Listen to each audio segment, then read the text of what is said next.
আসসালামু আলাইকুম, সবাইকে স্বাগতম এডুকেশন পরিবারের পক্ষ থেকে। আজকে কিন্তু দারুণ একটা ইংলিশ হ্যান্ড রাইটিং টিপস নিয়ে হাজির হয়ে গেলাম আমি তারিকুল ইসলাম।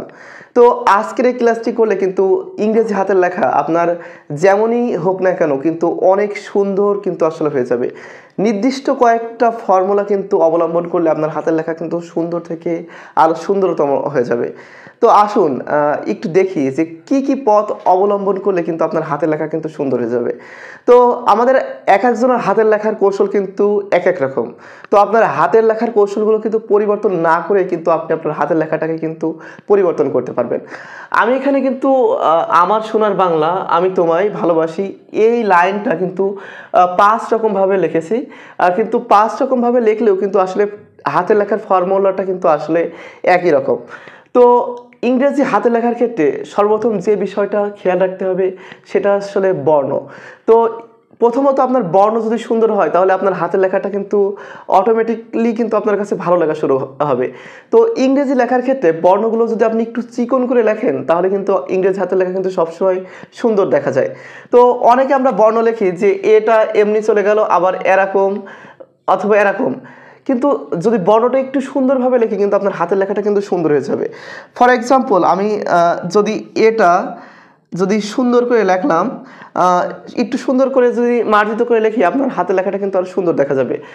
তারপর শব্দ একইভাবে যদি আপনি পাশাপাশি বর্ণগুলো যদি বসাতে থাকে তাহলে আপনার লেখা কিন্তু ভালো লাগবে। ফর এক্সাম্পল আমি এর পাশে এম একটু এসে, অর্থাৎ আমি বর্ণগুলো যদি সুন্দর করে লিখি আমার হাতের লেখা যদি আমি এমন বাঁকা করেও লিখি না কেন আমার হাতের লেখা কিন্তু সুন্দর লাগবে। এবং দ্বিতীয় যে বিষয়টা হচ্ছে যে গ্যাপ, অর্থাৎ আমরা যে একটা শব্দের পরে কিন্তু নির্দিষ্ট পরিমাণ, অর্থাৎ আমরা যখন খাতায় লিখবো তখন কিন্তু 1 কলম পরিমাণ কিন্তু আসলে ফাঁকা দেবো। আর যেহেতু আমি এটা ইউজ করেছি তো এর পরিমাণ ফাঁকা দিয়ে কিন্তু আমি লেখার চেষ্টা করেছি। তো অনেকের ক্ষেত্রে একটা ব্যাপক কিন্তু একটা সমস্যা দেখা যায় লেখার ক্ষেত্রে, সেটা হচ্ছে একতলা দোতলা সমস্যা। অর্থাৎ আমি এটা লিখলাম ঠিক এই বরাবর আবার এমটা লিখছি কিন্তু এই বরাবর, কিন্তু এটা কিন্তু আসলে করা যাবে না।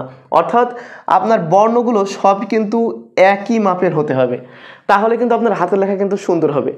এবং অনেকে কিন্তু লাইন কিন্তু সোজা করে লেখে না।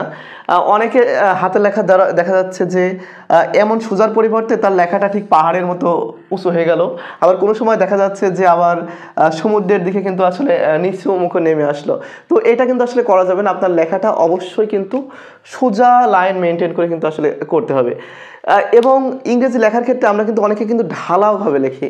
তো এটা যদি ঢালাওভাবে না লিখে যদি আমরা প্যারা আকারে, অর্থাৎ নির্দিষ্ট কিছু লাইন লেখার পরে যদি আমরা এক স্কেল পরিমাণ ফাঁকা দিয়ে লিখি তাহলে কিন্তু আপনাদের হাতের লেখাটা কিন্তু আরও বেশি সুন্দর হয়ে যাবে। তো আজকের মতো এখানেই শেষ করছি। তো পরবর্তী আরও দারুণ সব টিপস কিন্তু আপনাদের মাঝে হাজির হব।